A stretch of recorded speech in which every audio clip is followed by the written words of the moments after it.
Have you ever told her? Told her what? How you feel about her? I don't know what you mean. Yeah, you do.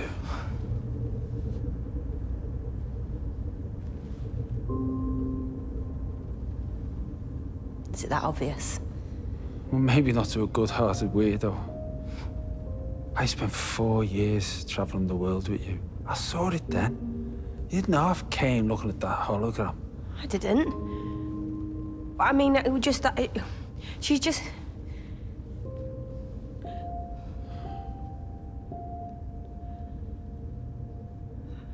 I don't know what to do, Dan. I've never told anyone. Not even myself. Just tell her. It's not that easy. Look, I took way too long to tell somebody that I liked them, and then the universe ended and everything got messy. I wouldn't want that to happen to you, Sheffield.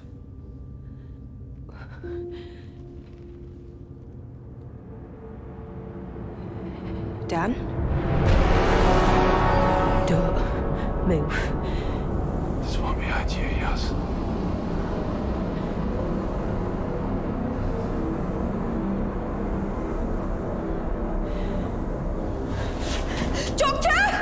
The doctor cannot save you. The doctor will never save you.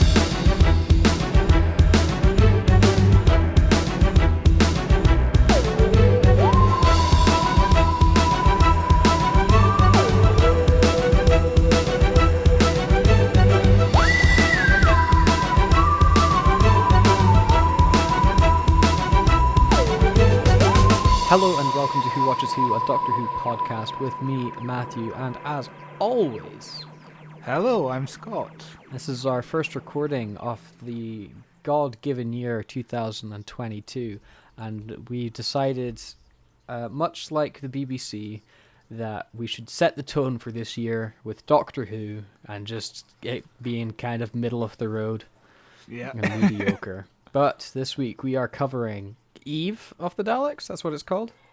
Yeah, Yes? but I prefer the title Groundhog Daleks. Yes, which is now the title of this episode. Yeah. Because it is a spectacular title. And one Chibnall should be ashamed that he didn't have the balls to name his script. At least there was a reference to Groundhog Day.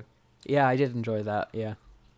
I think it's maybe the first time loop story I've seen that outwardly says the words Groundhog Day, besides obviously Groundhog Day, the film. Yeah, Or I've the seen musical. some before, but I think Yeah. I've been watching a lot of time loop stuff recently, just by coincidence. I watched Palm Springs again. that's a great with, movie. with a couple films, with a couple films, with a couple friends. I mean, what are films if not friends? And yeah, Palm Springs is really good.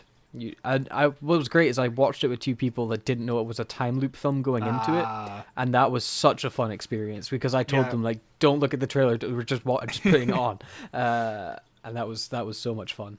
Because that opening makes it kind of a twist if you watch it. Yeah, You're like, yeah, why yeah. why does he know everything? You think it's And just it's kind of like a explained. weird rom-com where this dude's like a smart ass and then he gets hit by a bow and arrow. Like, J.K. Simmons is so good in that film. yes, J.K. Simmons is great in that film. So, Doctor Who aired, Scott, and it was Yes. like fine. It was middle of the road, as you said. Yeah, Better, I think it was, not to give it away early, but I think it was better than last year's one, where everything was yes, shit. yes, yeah, it was better. I think it's probably. I don't know. I don't think I like any of the New Year specials outwardly. I think Well, at the best, the New Year specials are you've- kind of blasé. You've only seen 2 of them, so Yeah, I never saw the first one, and at The this point, I'm afraid to watch. the first one is the best one, I thought, because they did something interesting with the Daleks instead of just making it, oh yeah, it's just the same old Dalek story where they're exterminating people. Okay. Yeah, yeah. Although that does bring me to my point that I wanted to ask you, Scott. Yes. So your biggest issue with the Christmas specials was they had to shoehorn in Christmas time. Do you not feel the Daleks attacking every New Year at this point is getting a bit forced? Like Of course, the story just being set at Christmas and it being totally different, I can get on board with quite easily. But every New Year, the Daleks attacking for 3 years in a row, I'm like, ugh, come on. Yeah, it is. It is a bit of an overkill, but it's only been done 3 times, and it won't be ever be done again, I'd imagine. So it's Yeah, not because that it's a much of a bad idea. Rather than the Doctor spending like what, how long? 10, 12 years at Christmas, something like that. But that's because Christmas is like a universal holiday where things happen. New Year, why are the Daleks attacking? The planet goes around the sun, the Daleks are like, oh, gotta try again. Like... Yeah, but Scott, what the story of this episode? Haha, I asked you this time. Oh yeah, God. So we open up with Ashleen B. She's left alone in her storage place by Jeff. And The storage Nick. place is called like Elf Storage because Yeah, because the S but fell it's not. off. Yeah, but this is an episode set at New Year. Whatever. Yeah, it feels like it's a better joke for a Christmas episode. It does, doesn't it? Yeah. But then again, the time loop premise works for a New Year's Day episode, so it's a bit muddled. And there's also Christmas trees around the place. Yeah. Yeah, weird. Although I guess people don't really take down their Christmas decorations until True, after yeah. depending on who you are. Some people take it down like Boxing Day. Yeah. So Ashleen B is left alone at the storage place. Nick comes along, and he comes along every year just specifically to see her, which is really... He was really creepy. Like they tried playing it off like it was like he's like a hopeless romantic and this is like a rom-com Yeah. situation, but I found him to be unnervingly creepy at times. Especially when he was like asking her like, what sort of stuff am I allowed to store again? So Monopoly's okay, right? Ha ha ha ha.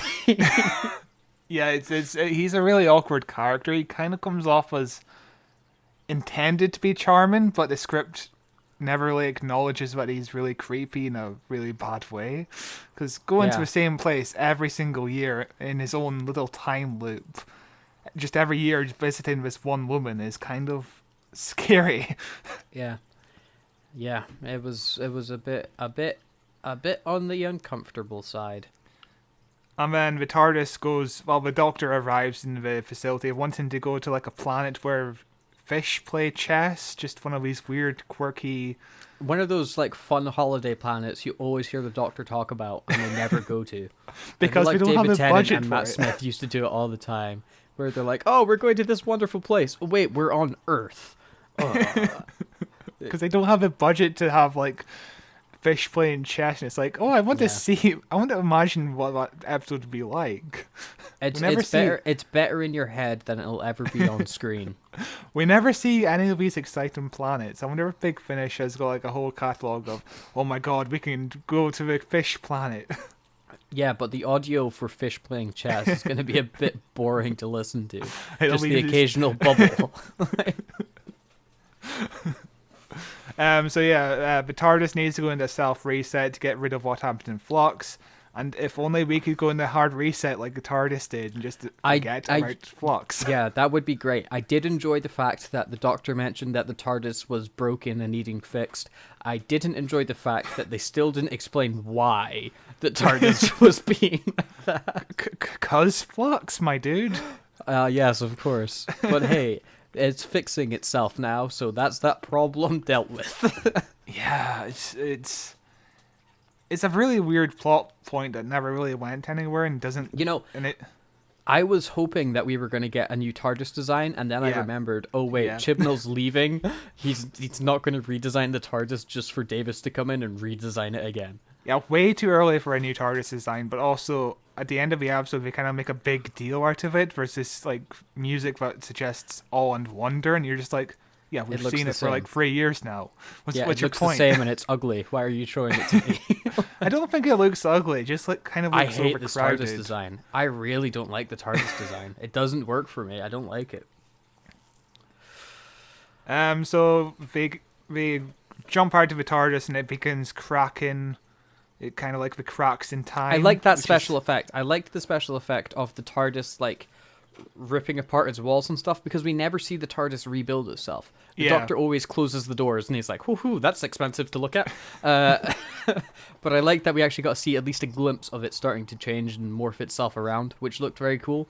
It was actually an effect that was pretty well done. All the effects, I think, were actually decent enough in this episode. Yeah, I think it's because it's a really small location kind of episode. Because of COVID, they had to just have one set and like 5 characters. Yeah. It's a pretty well shot episode for it, considering it's just one location. So one of the Dalek appears and kills Nick. And yeah, do you remember what happened here? Because I don't. I remember we see Nick in his like cupboard or like storage place, and he sticks a name on the Monopoly because we find out that these are trophies from the women he's definitely not murdered. And then he like steps out and gets killed by the Dalek. He didn't really. The first loop was kind of like just setting up, but the issue with watching any time loop movie, for if you know it's a time loop thing going in, is you're just waiting for that first loop to happen. Yeah. Rather because you're like, okay, I get all the setup, let's get to the loopy stuff, please. But I do really like the TARDIS design. The Dalek. I don't like the TARDIS design. I like the Dalek design.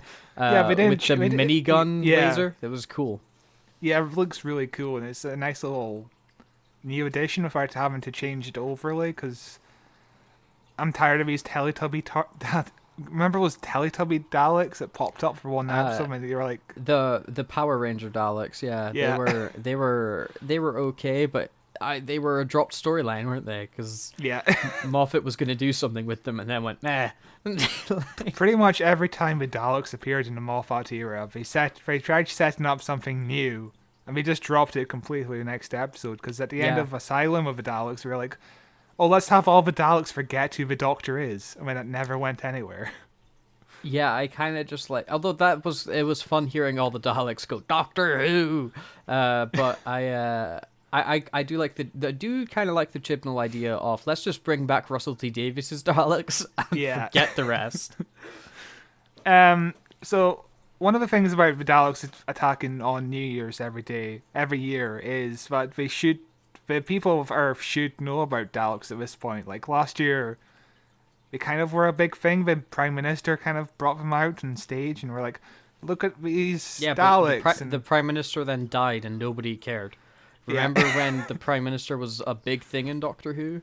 Harriet Jones, the Master. Yeah, I'm talking about last year. Yeah, I know. Nobody cares about the Prime Minister. And everybody sort of been exterminated, and now nobody remembers what the Daleks are.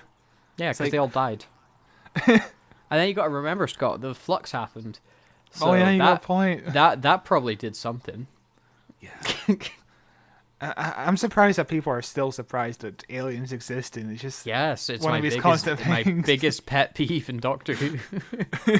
So like Dan doesn't know what a Dalek is. Nick doesn't know what a Dalek is.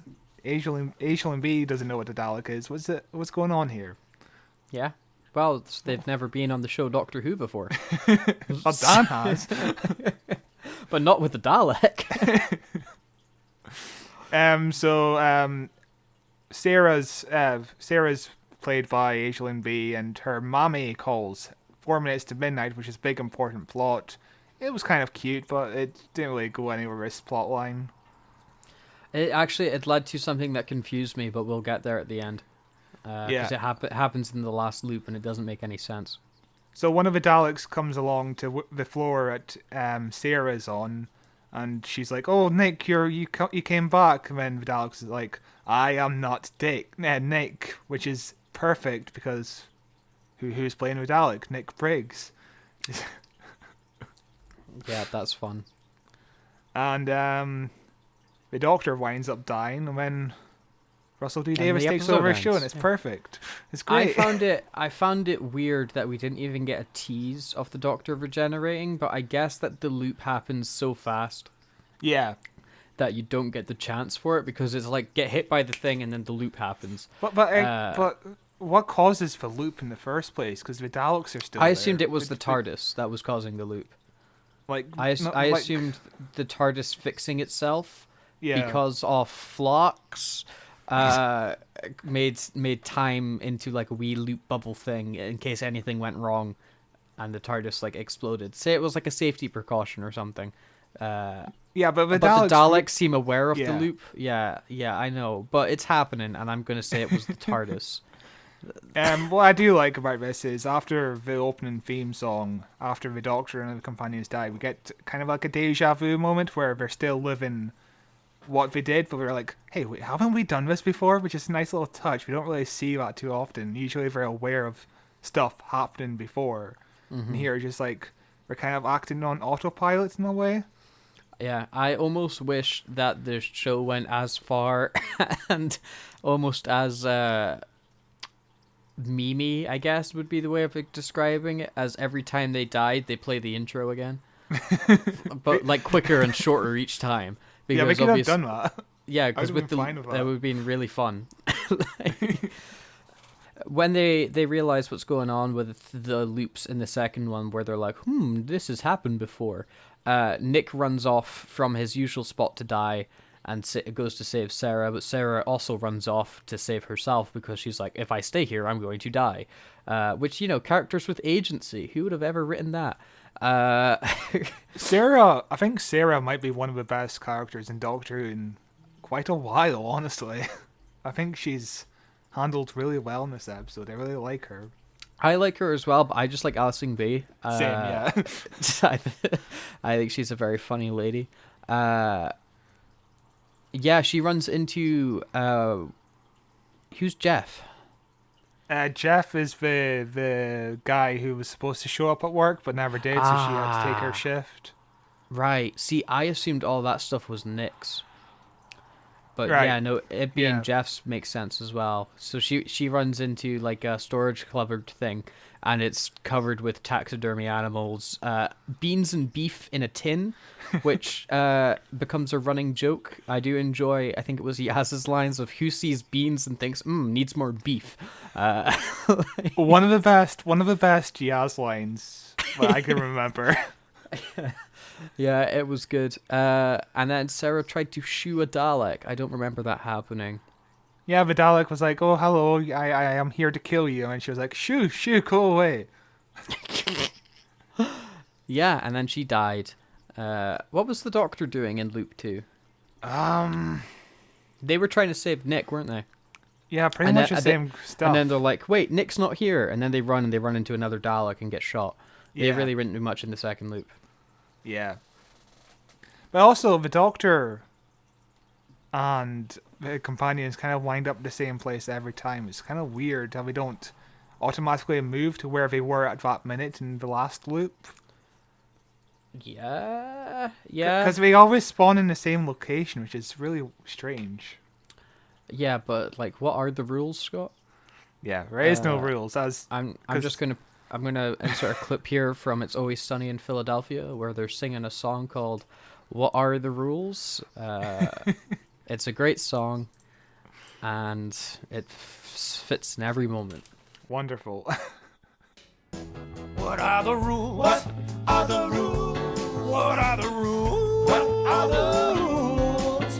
When you just turn back and you can't switch back, well, you gotta go and find out the rules. I think we're in the whiz. Don't force the whiz thing. Very nice. I need to watch that show. It's the best show in the world. You're the best show in the world. Absolutely love It's Always Sunny. It's so good. So Sarah and Nick end up meeting the Doctor in the third loop, and the Doctor pretends to be from the Council by using the psychic paper. You've watched Russell T Davies Doctor Who before, right? David Tennant. Yeah, you love it. I think that leads to one of the funniest quotes of the episode is when Nick says, "I'm trying to figure out which is most unlikely: time loop with robots or 3 people from the council working on New Year's Day." Yeah, it was good. It was a good line. They manage to avoid the Daleks when they come to attack, and they run into Nick's storage room, and then Nick is such a creepy bastard because he's gotten just all, as we said, all of his like ex-girlfriend's stuff, and like even Yaz and that are like, "You didn't kill these people, did you?" And he goes, "No, of course not." And they just believe him. They just go, "Oh, Thank God. Yeah, but Scott, if I was a guy that had killed all my ex-girlfriends and was keeping their belongings, and then I let people into the place where I keep those belongings, the first thing I'm gonna do is tell them I haven't killed any of these people. But yeah, they spend like 2 minutes on this scene being like, is Nick a serial killer or something? They spend like 2 minutes on this. They just stop the plot completely here. They do that multiple times. In Yeah, this episode. and isn't this also where Alison B goes, "You're a really creepy guy, Nick. You should go away." And Nick goes, "Okay, I'll go get killed by the Dalek now. Bye." And Yes, it is. yeah, and then Alison B is like, "Oh my God, I can't believe he did that. I love him." Yeah, it's. I'm glad Chibnall is trying to do character work at least, but it feels unnatural and just really weird and rushed. Yeah, I And didn't like Nick's character. If it was Neither do like I. they made him so weird and creepy for no reason. Yeah. But yeah, He runs out and tries to reason with the Dalek. He's like, just kill me, spare everybody else. And it's just like, you're just wasting time here. Just you're in a pointless time loop filler. at this point. What do you think's gonna happen? But yeah, they get killed all by the Daleks, but not before they agree to go to floor 5. Because I did like though when Nick closes the door behind him to get killed by the Dalek. Or when they first go into the storage room, everybody's like, "Oh wait, no, we're stuck here now. Awesome, great." And their only way out is to be like, "Cool, we have to get killed. Next time, let's go to a different place." So Matthew, I ask you, what happens if you just wait things out past midnight? What would happen? Well, Scott, you probably would die. How? I don't know. A Dalek would get you eventually. Like what happens if we just wait till past midnight and I imagine a Dalek kills him? Does the loop happen again? Okay, this just plays into Palm Springs being a really good movie that explains the rules of its time Yeah. loop scenario. I imagine no matter when you die, you will revert back to the same point. As long as the time loop's still active. So like in Palm Springs, he said like, you know, just if they keep you alive in hospital, you're still alive. There's nothing worse than dying slowly in the ICU. So you can advance through time as much as you like, but as soon as you die, you're back to the start of the loop. And also the Doctor comes up with the idea of, the loop ends at midnight out of nowhere. Like, there's no reason for it to end at midnight other than, it's a new year. She's seen movies before, I assume. She's seen movies. Loop 4 begins with a Dalek randomly spawning behind Sarah. That really confused me because it never spawns there again. I think it spawns for after this, in the next loop. I but think it's like, that they end up being back at the reception really early in the next loop. Yeah, And the it's- Dalek isn't there. So did the Dalek just go, "Oh, well, okay, I'll go." But yeah, the Daleks can kind of teleport in this episode, which kind of makes things harder for them to escape, but yet they escape fairly well. The Daleks are kind of pathetic in this episode. And Like, like, why- there's Why didn't the Dalek just teleport into the storage facility? You know, the room they were just at. We could have just Yeah. went in there. Oh, then they'd kill them too fast. How are they gonna get all the dialogue out? Hey. And also, everybody spawns at the same place, so just go there at every loop. I mean, you just Yeah. quickly kill them all. Yeah. We don't do that. Nope. But there's a second Dalek, and Dan says, "I'll do it, guys. You guys are busy saving the universe, so I'm gonna go and run around a Dalek." Yeah, Dan specifically says, you saved the entire universe last week, which I guess implies what the entire universe got saved? I think he saved half the universe. Actually, all the universe is Earth, so I think you saved half of our solar system last week, Doctor. Yeah, but I'm guessing things reversed, but it wasn't shown on screen, was it? Nope. It's very awkward. Yeah, it was. It also, I think, it plays into the Doctor getting called out for her love of genocide in this episode, which I really enjoyed, and the Doctor trying to justify her love for genocide by being like, "Hey, it wasn't my plan," and the Dalek being like, "Yeah, but you did it." Like, I agreed with the Dalek in this. Like, I was like, yeah, no, I 100% agree. The Doctor killed everybody you know and isn't sad about it. Like, Yeah. Usually the idea of the Doctor killing all the Daleks is a bigger deal. It's just like in the episode Dalek, when the Dalek confronts the Doctor, the Dalek is like, "Oh, you would make a good Dalek." And in this episode, Yeah, the Doctor is like, it's "Well, I'm literally- justified." the Dalek saying that you would be a good Dalek is like something that haunts the Doctor for like Yeah. for a couple generations because he's like, yeah, no, I would, and I hate that about myself. And this time, this Doctor's just accepted that fact, like, oh my god, I would be the best Dalek. Look at all the genocide I do. Like, What did you think of Dan avoiding the Daleks' hated lasers it. by just walking around? I it? hated it so Yeah. much. It's just the way to defeat a Dalek, just walk at a brisk pace in a circle. Yeah, one of the things about this episode is the Daleks are written really weirdly. Like, there's a point where one of the Daleks is like, "We do not store things," and then they They're keep really kind of, sass. Yeah, they're like, why would you keep Yeah. talking to Dan? and they keep talking to people even though they want them killed. Just kill them. Yeah. I guess that's every episode of Doctor Who. They need to not kill them because of plot. Yeah. You say that Sarah and Nick had a minute-long chat about their feelings, followed by another minute-long chat about their feelings.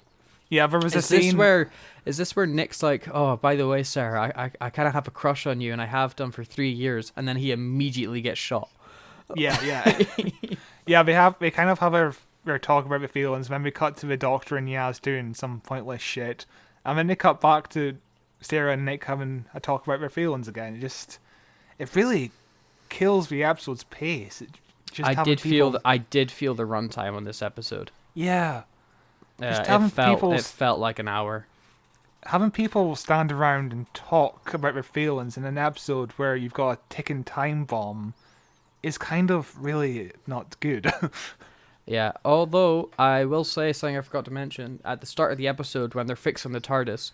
I really liked seeing the Doctor in her Tinkerer outfit with the goggles back on, Yeah. running around fixing stuff. I was like, this is the Doctor I've wanted to see for 3 seasons.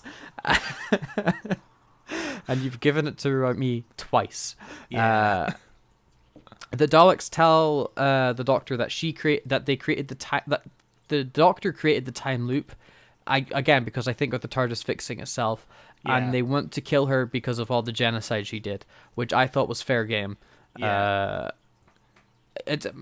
I was on board with the Daleks on this episode for the most part, honestly. So I guess the Daleks caused the TARDIS to land in this facility, or did they know that the TARDIS would accidentally land there? I and they were guess just ready that for them? they were scanning the Earth for the assumption that the Doctor loves the Earth and would park the TARDIS. They were looking for signs of whatever energy the TARDIS produces, and if the TARDIS is fixing itself, I'm going to assume it produces a hell of a lot more energy of that type. Not realizing it's creating like a time loop bubble around the building, they teleport down and go zap. Oh my god, we won. Wait, we're in a time loop. Zap. And so on. Yeah, that's fair. It's a bit of a silly episode, but I don't mind it too much. Time loop stories always are a bit silly. You have to really try and think of a justification for why time is looping, or you just don't touch it, like in Groundhog Day, where they're just like, yeah, no, it was happening, and now it's not. Or you do like Palm Springs, where they go into the science of why it's happening.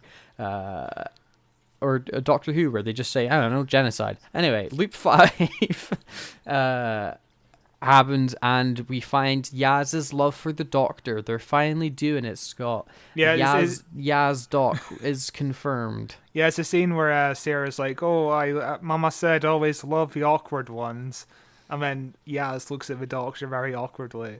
It's like it's been 3 seasons and we haven't really felt this before. It's been like people have fan theoried about it, about the way certain scenes have played, but the biggest issue was Yaz hasn't had a character for 3 seasons, so there's really nothing for you to attempt any emotion on at all. Yeah, and then tagging this subplot onto the almost the last episode of a season, just out of nowhere, really, and it won't go anywhere because I think what's going to happen is the Doctor's going to say that they love Yaz, then regenerate into like a guy, and Yaz is going to be like, "Oh my God, what? You've lied to me." And the Doctor's going to be, it'll be like a whole Capaldi and Clara situation again, where God, she's like, I "I don't." not. 100% will be. But yeah, I kind of feel like the love story is just there because Yaz is still here. Like, out of all the companions, the Yaz of all people is the one that's still here. Because if you remember, like, Series 11 and Series 12, they were kind of doing a thing where Ryan and Yaz started flirting a bit. And that never went anywhere because Ryan left, and also he had no character either. So you can't have two characters with no character in a relationship. Yeah, that's just an empty void. Yeah. yeah, but it's not going to go anywhere. We have like no episodes for it to develop, or in the next episode they'll just be in a relationship, maybe, and it'll happen possible, off screen.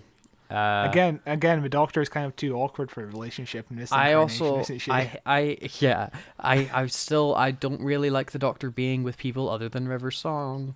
Yeah, never do I. It's really awkward. Yeah, I guess this regeneration, they've already had their marriage with River Song's over because the conclusion to that was Capaldi. But yeah, whatever. If Nick gets killed, he'll die forever because we find out that time is advancing by 1 minute each loop. And they're approaching the minute where Nick gets killed in the first loop, but he's not been killed at the same spot at the same time every loop, has he? I don't understand this because the Daleks come and kill Nick like immediately after the loop starts. And then he kind of ducks down and he dodges with bullets. And then he's fine for the rest of the episode, and at this point never gets brought up again. Yeah. Even though it should, because there's a point later on in the episode where another loop starts and all the characters start dying immediately after. I mean, we're just back at the next loop, so it doesn't matter. Yeah, but they got past this specific minute. It was only if he died in this minute he'd die forever because. Anyway, so. In theory, that's a nice little plot detail that could have been used to just add up the stakes, but it doesn't really go anywhere. It just immediately goes away after a scene. Yeah, it doesn't go anywhere, and it basically doesn't make sense. I think Chris Chibnall says he wrote this in like a week, and it really does show. Oh wow! The sonic screwdriver can bounce life signals off the wall. Yeah. So have you noticed how much Jodie's using the sonic now? Yeah. She was using it every episode in Flux, and she was using it like crazy in this episode. How does this work? Bounces life signals? The sonic screwdriver, yeah? Yeah. It's a magic wand. She presses the button, it goes and then your life signal's bounced. That's pretty simple, Scott. So, don't know what part of that confused you. Yeah, I'm excited for hopefully the sonic screwdriver being destroyed soon enough. No, won't happen. Will not happen. Russell T Davies used the sonic screwdriver all the goddamn time in his episodes. Yeah, but also the bouncing of the life signals doesn't really do anything in this episode. It kind of does, but not really. It confuses the Daleks into thinking the phone is a person, and then everybody explodes. Here, the Daleks feel more robotic than usual. Yeah, don't you think? Yeah, definitely with them like being outsmarted by Dan running in a semicircle, or by Nick ducking, and they're like, "Oh my god, we never saw that coming." And we couldn't react fast enough, and now we've shot each other. Yeah, because the Daleks kind of shot like 6 bullets at that point. We could have just moved our machine down. I guess it's the downside to having a minigun instead of just a single laser is once you fire, you're stuck. And also their weapons kill other Daleks for some reason. And also they both die at the same exact time. Oh, yeah, they had their shields off. I don't know why. I just felt like it. Yeah, there's a lot of questions, isn't there? Yeah, it's just, you're not supposed to think about media, Scott. You're just supposed to watch it and then go, next, more, please. Yeah, so in loop 6, Sarah immediately gets trapped by a Dalek and killed, which, by her theory from last time, she would have been dead the entire time, because if she's died in this timeline immediately after, she'd be dead in the next minute. So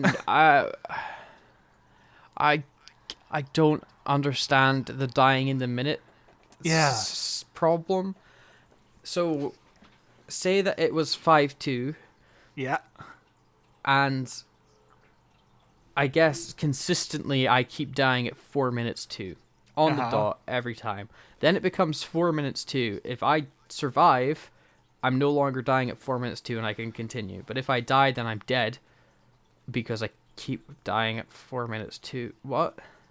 Wouldn't I? But time's moving forward, so wouldn't I just jump to 3 minutes 2? Because I'm in the time loop.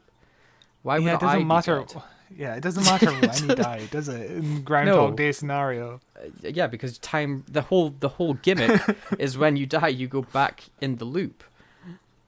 Yeah. I don't understand that problem. I do not understand it. Like, that could have been a line just cut. It's only like one line. It could have just cut that and made more sense. They could just be like, Nick seems cool, let's save him first this loop. Yeah, we could have been like, oh, Nick has an idea, but he was trying to tell me last time, but he died before he could tell me, so I need to get to him before he gets killed. That could have been something, but... Yeah. Nick also immediately gets killed. Yaz got angry at the Doctor for leaving. I don't remember this happening, but when doesn't Yaz get mad at the Doctor for leaving? Yeah, the Doctor was like, oh yeah, you stay here and I'll go over here and do this plan. And then Yaz was like, why are you leaving me again? Because we're doing this plan. It's been 6 months, Doctor. Yeah, and that's when Dan looked at her and he was like, ha ha ha ha, you're in love, ha ha ha ha ha. Yeah, and we're having this really nice conversation, which I think is well written, because a lot of people in the LGBT community think it's well written. They feel connected to what Yaz is feeling about being gay, which is really nice. It's really nice for Doctor Who to treat this with some respect, although it will be will be forgotten about very soon. Much like her being a police officer, it's not going to build into anything. But while we're having this nice talk, they see the Daleks behind each of one of them, and Yaz is like, "Don't move! There's a Dalek behind us." Because apparently Daleks are like T-Rexes in Jurassic Park. They don't see you if you don't move. Yeah, no, that checks. That checks out. That checks out. But also they get killed because they do see them. They take their damn time to kill them, though. Well, there's all that runtime they have to fill. The Doctor also gets killed, and Loop 7 begins, and you've written, they're alive somehow. What are the rules? Doc and companions find fireworks that have been in front of them all along. I don't remember where the fireworks were. So this bothers me, because every time we land, the TARDIS is directly in front of like cardboard boxes containing all the fireworks. Oh yeah. And this entire time they've been dealing with them. Oh yeah, we have to go up to floor 5 because Jeff is leaving all these equipment and stuff in storage. We need to get there every time. But now we're like, oh, let's look at these boxes that has been right in front of us the entire time. We could have just checked there in any time before this. You know what you call that, Scott? What? A twist. A twist. It's not a twist, though. It's like a Jeff twist. why didn't Jeff put those fireworks on the 5th floor where they were looking last time? Well, he was thinking about the twist. He was like, "This will be funny." But yeah, like that 5th floor just becomes meaningless now, because the answer to their problem was right in front of them the entire time. We could have just checked that the entire time. It's so anticlimactic. You call it meaningless. I call it killing 40 minutes. But yeah, the Doctor has another outburst at Yaz again, which she always seems to do for some reason. I mean, when Dan tries to tell the Doctor that Yaz is in love, and she's like, really "Yeah, didn't I seem love like her his too." place. Really didn't seem like his place to say that, did it? No, I was really taken back by it. Where Yaz is like, "I don't want to really tell the Doctor how I'm feeling yet. I don't feel like I'm there." And then the second Yaz walks away, Dan's like, "Oh, guess what I just found out, Doc? You'll never know." Oh my god! Like, I understand the character reason for this, because the whole situation of Diane telling it telling her his what feelings too what late. if Yaz gets kidnapped for no reason? You know. But there's something in the gay community called outing somebody. Yeah. Just telling that somebody is gay before they're ready to tell everyone else. That's really kind of harmful to everyone in the LGBT community, kind of. It's really awkward.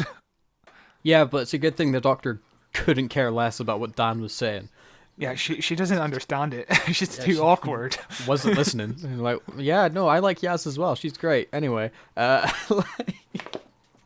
mean, I guess we all die again. Can't remember them dying this time, but... yeah, but well. loop 8 begins, and it's our final loop. And we're getting to the point that I was really confused and kind of annoyed at. Yeah. So, the character of Mammy, who we know is Alison B's mother, who keeps calling because the lines will be jammed at midnight, not understanding what Wi-Fi is. Ha ha ha ha ha. How old is this lady? And the building gets blown to pieces because the fireworks go off, because they've set up this contraption that they're going to project the life force onto the wall where the phone is. The phone's rigged up to synchronize with the fireworks, to light the fireworks when the phone gets answered at 10 seconds to midnight, and it'll kill everybody. And we see the mother the mother calls, the phone answers, everything explodes. How does the phone answer? Maybe the doctor used her sonic screwdriver to be like, oh, when the phone rings, it will go off automatically. It'll answer automatically. Yeah. It was like nobody mentioned it. I was like, wait, how's the phone getting answered? She's calling, but he's Yeah, that's a pressing the good green point. button. The doctor used no sonic screwdriver is something that sounds reasonable. And it sounds A like wizard, something yeah, a that wizard did it. Yeah. A wizard did it. Yeah, it was fine. A wizard did it. A wizard answered the phone. And also this poor woman would be so upset, being like, there's a lot of fire going on. There's a lot of banging and just hanging up suddenly. What's going on? Hey, honey, bang! And this weird robotic man is yelling at me. What's going on? Yeah, then you've said Carl is watching the fireworks. I thought I Yes. recognized the guy. Yes, Where's he from? He's the guy from the very first Jodie Whittaker episode. Do you remember the guy in the crane that almost Yes. died? Oh my God. Yes. Okay. Well, yes. And I don't know why he's here. I was looking at him. I was like, I know your face. Why are you getting a scene to yourself? Where he's like, oh, I guess these fireworks are just for me. It's such a weird, like he's he a lives- beloved character. He lives in Sheffield, and all of a sudden he's here in Manchester, being like, "Oh, look at these fireworks!" Standing in a no park reason. by himself in the night. Anyway, it's my time to go off screen. See you guys some other time. Why bring him back? I don't understand. Well, so everybody could go, it's that guy we all love and know about. He's not memorable at all. It's like 4 years. Yeah. Nobody remembers Jodie Whittaker's first episode. Yeah, we did an episode on it, and it's not good. It's fine. Yeah, it's not our worst episode by far. So yeah, all the Daleks. I thought the explosion of the building was actually pretty good looking. Yeah. Like Yeah, when the nice. actual whole, it was like a big effects shot of the building like exploding. I thought it looked pretty good. But the day has been saved. The Daleks are exploded. I guess there was only 2 of them, and they couldn't teleport outside the building. Like the implication is, but as you said, the Daleks are somewhere around this area. Or like in orbit or Yeah. something. Yeah. And they keep teleporting down, obviously, because there's more than 2 at this point. There's like, I don't know how many Daleks Surely are in this there's episode. Yeah, surely there are Daleks in the spaceship that are teleporting them down. Yeah, so there's not more Daleks that are going to come down? Well, no, because it's past midnight. Like, yes. The Daleks just fuck off. They're like the Gremlins. Once it gets past midnight, they're pretty chill. Or Yeah, you don't there's- feed them and then they'll freak out. I don't know. But yeah, there's no reason for the Daleks to not have more Daleks come out. Like, Yeah, but like a building exploding wouldn't stop a fucking Dalek, though, would it? yeah, but they had their shields off. We established that earlier when they shot each other with their shields off, Why do they have their shields off though? Like, so they can lose the Doctor. I don't know. How did somebody answer the phone, Scott? magic wand. Yeah, that's the same reason. A wizard turned off their shields. Oh man, this episode kind of falls apart when you question things, don't you? Yes, it does. Everybody says their goodbyes, and they go back to the TARDIS, and they're like, "Oh my god, the TARDIS has fixed itself! Yay!" And they go inside, and they're like, "God, look at all this new stuff that's fixed." And it's the same boring, really small-looking console that we've seen before. As you said, it looked better when the flux caused all the doors to be on the floor. Yeah, it was interesting. It was weird. But now it's just... I feel like there's a lot of wasted space in her TARDIS. It makes everything feel really cramped, especially with the giant, like, crystals boxing everything in. I'm not a fan of it. The Doc avoids Yaz's questioning yet again. Yaz asked her a question. I avoided it as well, it seems. So before in this episode, the Doctor's like, "Oh my god, my past is catching up with me." And then, at the end of the episode, Yaz is like, "What did you mean when you said that earlier?" And the Doctor is like, "Did I say that earlier? I must have forgotten about it or made stuff up. People always do that. Anyway, let's go on to the next planet." And then, nice. Like, wasn't the whole point of Flux that the Doctor needed it to be more communicative towards her companions? I think the whole point of Flux is genocide's good as long as you didn't come up with the idea. Like, I feel like this is like the third or fourth time we've ended an episode on the point where the Doctor needs to be more open with people. Yeah, but she's like super awkward and can't have that conversation right now. Yeah, it's like, it's really awkward that the Doctor never seems to learn from what she's done before. It's not great. Has Jodie's Doctor changed in any measurable way from her first episode? What's her arc been? She's gay now. I would argue she was probably gay from the start. You got a point there, actually. Because the Doctor has always been kind of gay. Doctor's always been into females. They've never dated a male. You know? Yeah, got a point. But like Matt Smith, David Tennant's Doctor is very different from his first episode and his last episode. Yeah. Very different. Matt Smith's Doctor, very different from his first episode and his last episode. Even Capaldi is super different from his first episode and his last episode because they go through arcs. Yeah. They learn and they change. We're coming up to Jodie's last episode, and what has happened to her that has changed her? Other than she found out she loves genocide. Yeah, absolutely nothing has changed. We're still on the point where the Doctor still needs to be open with people. And still not communicating, still not telling her feelings, still too awkward to talk about what's going on. Yeah. She has not changed over 3 series. Which, hey, that's fun. But we see what happened with Alison B and the guy whose name I actually don't remember, Nick, whatever his name was. Where they're together and they're like on call with the mother and they're like, "Oh, we're going away to a different country, ha ha ha," and then they're like, "This is a first date." I was like, Alison B's getting murdered. In that she's going to become a missing person because Nick is going to eat her and keep one of her belongings and store it somewhere. Yeah, I don't buy this relationship at all. No. He's been basically stalking her for years, going to her job every year just because he knows she'll be alone. To store his murder trophies that he assures people are not murder trophies. Yeah, it's yeah. I don't have any good feelings about this man. Nope. But I meant for some reason we cut to a shot of the TARDIS flying away. I thought that was great. I thought that was like classic cheesy Christmas special Doctor Who. But the TARDIS never flies. We've seen it fly a couple times. Yeah, but remember in like the David Tennant episode? Yeah, I know, but not in this way. Usually it teleports to another place, you know? Yeah, but this time it's going for a wee fly. It was a fun, really cheesy shot to end the episode on, and we got our tease off the next special. Yes. And I had no emotional reaction to it because I've never seen the original episode in which the Sea Devils appeared, but I've been told that it is quite exciting. Yeah, so in my notes, in our notes, I should say, I wrote down Legend of the Motherfucking Sea Devils. Yeah, boy, holy shit! Because I was very excited. Yeah. To which I go, we'll see. Yeah, I'm sure Chibnall will find a way to make the Sea Devils less interesting, but we'll see. As long as the Sea Devils don't eat chocolate, I'm fine.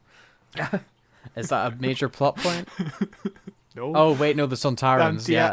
I blocked that from my mind. Chocolate. Yeah, that was bad. Yeah, I'm looking forward to it. When's it airing? What, Easter?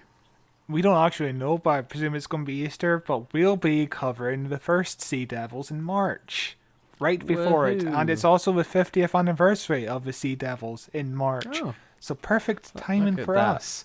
Chibnall's laying down the path for us. What a good guy.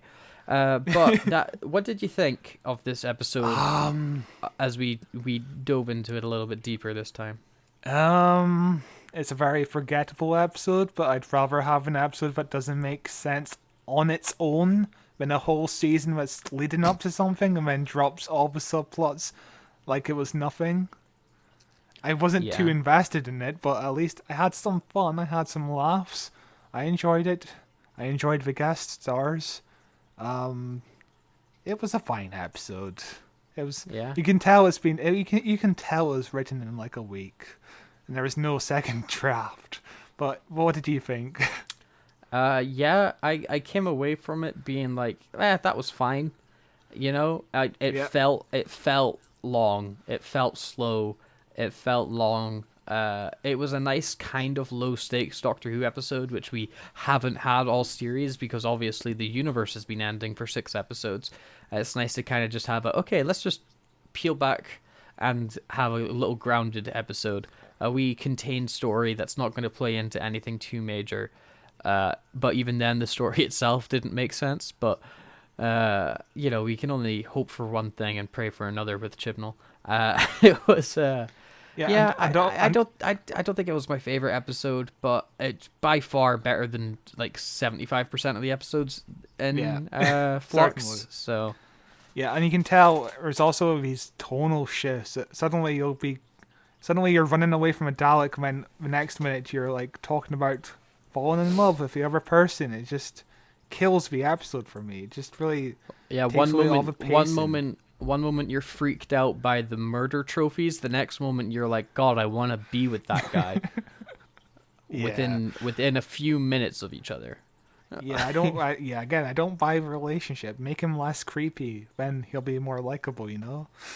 Yeah, I didn't buy it either. It's a solid, like a 6 out of 10 episode, 5 out of 10 episode. I'd say 4. I'd honestly rank it 4 out of 10 just because the plot literally didn't make sense. Yeah, but I'll say 5.5 out of 10 because I had fun. This is our first rating in this series we've done. I'm gonna check the forums. Eve of the Daleks. Let's see what the general population that a lot of people on Twitter are very happy, especially because of the Yaz scenes. But so what did you rate it? Like 5.5 out of 10. I say 4. So we'll call it an average 5. Cast vote. On IMDb, oh my God, 6.9 out of 10. Nice. So there are 1,300 votes on this forum. Mm-hmm. The leading vote by 24.9% is 8 out of 10. It's Jesus certainly Christ. Worthy of very high praise. Same on IMDb. In second place, 7 out of 10. In third place, 9 out of 10. Insane. So yeah. I'm looking at IMDb. First place is 8 out of 10. 19.3% of the people voting gave it 8 out of 10. Second place is 10 out of 10. 17.3% of the people voted 10 out of 10. I enjoyed this review by Raymond Luxury Yacht. That was a lot of fun. There's probably a lot of holes in the time loop stuff. Did I miss how they figured out the loop would end at midnight? You didn't. But it was enjoyable fun nonetheless. Yeah. You could call this a Swiss cheese episode because it has loads of holes. Ha ha. One of the headlines on one of the reviews on IMDb says, "A time loop story with a difference." Not much of a difference, is there? This person's review is, "That was fun, and a sea devil." That's for the next episode. The most exciting thing from this episode is what's happening in the next episode. Yeah. I think that's the most excited I was too. Just, yay, sea devils. Another review. Chibnall finds his mojo on the way out. Classic Who. And talking of classic, sea devils! People are really excited for the sea devils. Yeah. People either like the Yaz and Doctor dynamic or the sea devils. So that's the only two positives I've really been seeing. That's what I'm getting away from it. And also Ashlyn B. She's great. I think she was the highlight of the episode for me. Yeah, she's really Why wasn't fun. she a companion? That would be great. She has so much personality. I don't know if her acting chops are strong enough to run for a whole series. But I did enjoy her in this. Better than John episode. Bishop.